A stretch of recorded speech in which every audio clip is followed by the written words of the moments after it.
Então, aí esse moço então pediu demissão uns dias antes, com essa história triste do pai doente, e os 4 que ficaram, que eram da mesma patota, foram demitidos por justa causa. 3 não abriram nada, foram demitidos, saíram, tudo bem. A última moça, que era uma mãe solteira, que lutava com muita dificuldade para sustentar um filho de 10 anos, e assim, que me cortou o coração mesmo conversando com a moça, porque você via que ela tinha entrado de gaiata no navio totalmente, assim. Ela se deixou encantar pelo rapaz, porque ele era o charmosão, e o que mais me doeu é que ela falou assim, eu devia ter desconfiado dele. Ele era o único que trazia comida boa, porque todos eles eram pessoas muito simples. Para economizar no ticket, eles levavam comida de casa, marmita. Todo mundo levava comida simples, o que tinha em casa, mas ele não, a dele era comprada, então ele levava comida boa. Quer dizer, ele não era parte daquele grupo, ele era um ser estranho, mas ela falou, eu devia ter desconfiado, porque ele é que levou todo mundo na vibe dele, no bico mesmo, na conversa, e fez todo mundo fazer as coisas do jeito que ele queria. E assim, ele convidava para sair, vamos tomar uma cerveja, não posso, tô sem dinheiro, hoje é dia 20, a gente só recebe, não, eu pago para você uma cervejinha, vai, eu pago para você uma cervejinha. Então ele levava as pessoas para sair, e falava, puxa, tá passando um filme super bom, vamos lá no cinema. Pô, mas eu não posso. Não, mas eu pago pra você. Aí depois ele acabava, de uma maneira muito sutil, cobrando o favor, mas de uma maneira sutil, assim, no dia, passa isso aí pra mim. E com isso ele conseguia lá os benefícios que ele queria. Que coisa. Então, na verdade, nós podemos dizer que nós temos as pessoas que são incorruptíveis, os 10%. As pessoas que nascem com a mente, ou pelo menos se postam diante da situação com a mente voltada. Para tirar vantagem. E temos aqui uns 80% das pessoas que são maleáveis. Isso. E acho que talvez o compliance tenha que atuar aqui. Compliance tem que atuar em todas as pontas, mas principalmente aqui. Porque esse é o pessoal que eu vou dizer para você que ele vai de acordo com a música que está tocando. Eles pensam assim, eu não vou ser a única freirinha aqui neste bordel. Eu vou fazer o que todo mundo está fazendo. Se todo mundo aqui está se dando bem, todo mundo aqui está dando uma arredondadinha no recibo do táxi, né? O táxi deu 18. 78. E aí todo mundo faz o 1 virar 4. Só eu que vou cobrar 18. Eu vou fazer uma cadeirinha ali no 1 e vou cobrar 48. São R$30 a mais no meu bolso. No mínimo é um almoço bem mais gostoso que eu vou ter na semana. Com a família, talvez até no final de semana, dependendo do que eu estiver falando. Então, assim, isso é uma questão que precisa muito ser trabalhada, muito, o tempo todo. E aí é que eu digo que entra o RH. O RH tem que ser um parceiro muito firme e constante da área de compliance. Eu até escrevi um artigo uma vez sobre essa proximidade, porque quem ajuda no processo de seleção é a área de recursos humanos. Então, eles podem ajudar na seleção para aumentar essa ponta daqui, que é a ponta dos incorruptíveis. Eles têm as ferramentas para saber como que você faz para trazer mais pessoas que tenham esses valores sólidos, valores morais, éticos, para trabalhar na empresa, diminuir ao máximo o número daqueles outros lá da ponta, só que aqueles, normalmente, eles trazem um grau de sociopatia, sei lá o que eles vendem. Sofisticação no dissimular. Exatamente, né? Eles vendem uma o que eles quiserem, né? Eles se passam por outra pessoa, por outro tipo de caráter, né? Mas aí é que entram justamente os profissionais que têm habilidade para detectar isso. Então você acha que um teste de integridade no RH, na contratação, seria algo desejável na empresa? Eu não tenho dúvida com relação a isso. Será que essas empresas fazem isso? Eu acho que não, porque eu acho que elas não têm esse foco.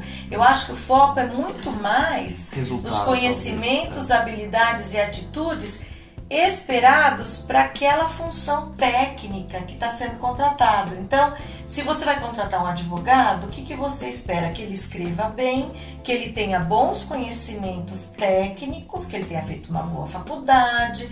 Então, eu acredito isso, que o compliance tenha que trabalhar muito próximo do RH na seleção de pessoas, para selecionar pessoas que tenham muito sólidos os valores, que representem justamente aquela solidez moral que a gente busca para fortalecer o número dos incorruptíveis, diminuir o número daqueles que entram já com a ideia da maldade e principalmente para trazer para esse bolo do meio aqui a certeza de que se eles atuarem bem, se eles demonstrarem que eles têm também sólidos valores, que eles serão recompensados, porque a empresa vê isso e valoriza esse tipo de comportamento.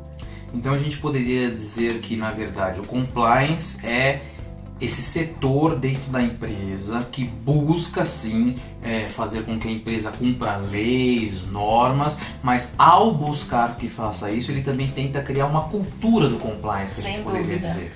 É uma cultura generalizada. E aí entra aquela questão, né, Rogéria? Fazer treinamento uma vez ao ano. Será que você consegue passar uma cultura extraindo da alta direção da empresa quais são os valores da empresa para você passar para todos os funcionários, muitas vezes as pessoas que jamais tiveram contato com esses valores? Será que treinamento uma vez por ano de 4 horas você vai fazer uma cultura na empresa? Então, na verdade, tem que ser periódico, não basta que seja uma vez ao ano e não pode ser um treinamento formal. Você tem que fazer doses homeopáticas, você tem que toda vez passar uma mensagem. Então, seja um comunicado, seja um e-mail, seja um desenho, alguma coisa que seja lúdica. Você pode dar uma caneca, um brinde, qualquer coisa. É uma ideia muito boa que eu ouvi falar e que me parece que não tem um custo tão alto assim, dependendo também, claro, do tamanho da empresa, é, por exemplo, o presidente da empresa gravar uma mensagem nesses telefones que tem serviço de mensageria, e aí no dia seguinte todos os empregados chegam e tem lá uma mensagem. Você vai ver de quem é a mensagem, é do seu presidente e ele falando alguma coisa sobre compliance. Ele pode fazer um comentário sobre alguma coisa que aconteceu no país na véspera. Ele pode simplesmente falar: olha, eu quero te lembrar que aqui nessa empresa a gente só aceita negócios éticos, limpos. Eu sou o presidente da organização e eu quero te dizer que eu prefiro perder um negócio hoje para ganhar sustentabilidade nessa empresa, para saber que nós vamos ter empresa nos próximos 30, 40, 100 anos, mas uma empresa limpa, uma empresa digna, uma empresa em que nós vamos ter muito orgulho de trabalhar e de contar para os nossos filhos que nós trabalhamos aqui, que ganhamos nosso dinheiro honestamente. Vocês contem comigo, vocês contem com o departamento de compliance, contem com o departamento jurídico, com a auditoria, qualquer problema, temos a linha para denúncias, fiquem à vontade, mas por favor não se esqueçam, eu só quero negócios limpos. Então, Rogéria, na verdade o que a gente está falando é que além da área do RH que a gente estava dizendo que é parceira do compliance, nós temos que ter, na verdade, a área da comunicação muito parceira do compliance. É porque a comunicação, como você falou, parte dela é essas formas de comunicação, como ligar o presidente para deixar alguma coisa assim, porque se a comunicação não estiver dentro, por mais que o presidente tenha boa vontade, não é do métier dele saber como disseminar isso. Faz parte também dessa questão da área da comunicação. Esses dias nós tivemos um news aqui falando sobre essa questão que a gente também já tocou, como que você faz, né? Você tem 10% incorruptíveis, os 10% que são mais tendentes à corrupção e os 80% que você vai para lá e para cá. E nós tocamos no assunto de você beneficiar ou agraciar pessoas que tenham boas ações. Eu queria saber a sua opinião sobre isso. Olha, eu acho assim, é muito difícil você estabelecer um standard, uma coisa fixa. Em todos os casos eu devo premiar, em nenhum caso eu devo premiar. Me parece que, como uma linha geral, eu entendo que toda boa ação deve ser premiada e toda ação ruim deve ser punida, em linhas gerais. Aí vamos à questão do compliance. Quando o compliance é eficaz e você tem certeza que aquela empresa vai seguir à risca todas as regras, quando você amarra o bônus do diretor ao atingimento das metas de compliance. Então, o que acontece? Ele vai perder os bônus anuais dele se, por exemplo, ele não tiver 100% dos empregados elegíveis, treinados, se ele tiver desvio, se ele tiver fraude por problema de compliance, ele vai perder o bônus dele anual. Então ele vai lutar com todas as forças para garantir que o Tony the Top seja disseminado em todas as reuniões que ele fizer com a equipe dele. Ele tem reunião semanal, ele vai ter o minuto do compliance. Certamente. Ele vai abrir a reunião quase como uma oração. Ao invés de todo mundo dar a mão e rezar um Pai Nosso, todo mundo vai abrir a reunião e ele vai dizer: bom, gente, eu queria comentar com vocês que nós tivemos uma ocorrência na base X, aconteceu tal coisa, quero dizer para vocês que nós tivemos tal atuação, tal área foi lá, pegou e aconteceu, essa pessoa foi demitida com justa causa, nós chamamos a polícia, saiu algemado. Ele vai passar a mensagem, porque é interesse dele. Obviamente que ele não pode ser injustiçado. Então, ele tem que garantir que ele esteja fazendo o papel dele. Ele não pode ser responsabilizado por uma atitude irresponsável, criminosa de uma pessoa que, sabendo de tudo que era o correto a fazer, resolveu fazer errado. Mas ele tem que mostrar que ele treinou, ele insistiu, ele falou todas as vezes que ele pôde e mesmo assim aquela pessoa isoladamente, individualmente resolveu atuar em sentido contrário, mas não por culpa dele. Ele fez a parte dele. Então aí tudo bem, então aí ele vai receber os bônus dele. E se a área dele atingiu 100% de treinamentos de compliance, se todos passaram sem necessidade, por exemplo, de um treinamento presencial, se não tivemos nenhuma ocorrência, ou se as ocorrências que aconteceram foram prontamente resolvidas. Há muitas maneiras de você criar indicadores e premiar as pessoas daquela área, sim, sem manipulação. Eu não vejo problema nenhum nisso. Não me parece que, se for levado a sério, você não tem nenhum tipo de inconveniente com isso. Porque o que acontece, na verdade, eu concordo com o dever ser, né? No direito a gente estuda muito isso, né? Aquilo que é o correto, o que deveria ser e aquilo que é. Então, no dever ser, ninguém deveria receber um prêmio por fazer algo correto. Tudo bem, eu entendo essa premissa. Mas o que acontece? Nós temos que lidar com a realidade. E olhando para o passado é muito fácil compreender. Vamos pegar um caso que é comum, que toda a população, todo mundo sabe. Eu sou de uma época que os meus pais não usavam cinto de segurança. Eles não colocavam cinto de segurança no carro. Isso veio depois com a aplicação de multas, que se você não tivesse com cinto de segurança, você ia ser multado. Quando eu fui tirar a carta, eu já colocava. Por quê?